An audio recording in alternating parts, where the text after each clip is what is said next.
All right, so here's a couple things that I've noticed so far. Um, these might be breaking because you have your lower spring collar, and your lower spring collar is, of course, on your rod end. And if people say overextending, but if you have the travel in your shock, you're not really overextending. But if you push your wheel up slightly and let it rest, you see how everything goes into place. Um,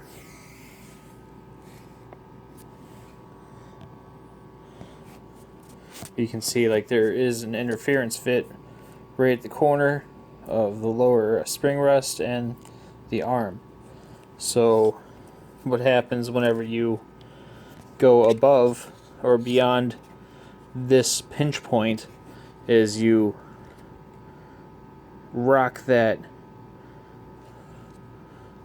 spring post right there, and you put a lot of stress on this joint, especially if your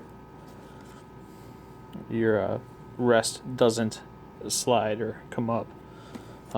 Like this one, I don't believe will actually pop up.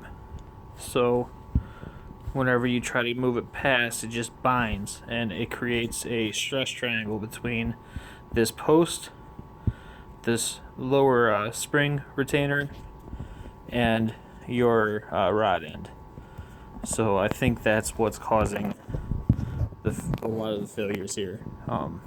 It's whenever it's I don't want to say overextending because there's still movement left in the shock, and there's nothing else in the rest of the suspension to prevent it from going down further. So that's your pinch point. That's your rest, I guess you can say, which is unfortunate because we've all seen bent shock shafts, broken rod ends, and then busted rocker posts.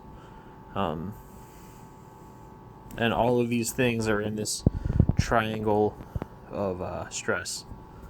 So I would like to come up with my solution on how to alleviate that. Unless somebody else beats me to it. But I really doubt anyone else is really looking that closely at these cars yet. They should be. But yeah, that's full travel there. That's the extent of the shock shaft travel. And this is what happens.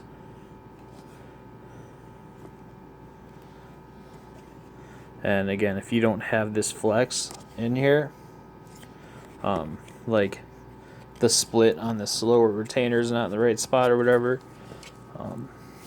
it's not going to move like that for you.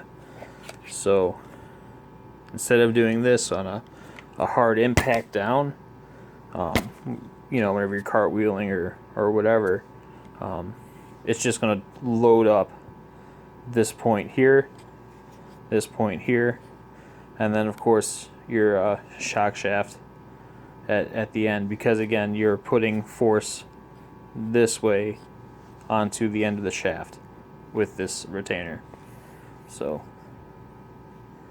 I feel I've over-explained this, and then also not thoroughly enough explained it.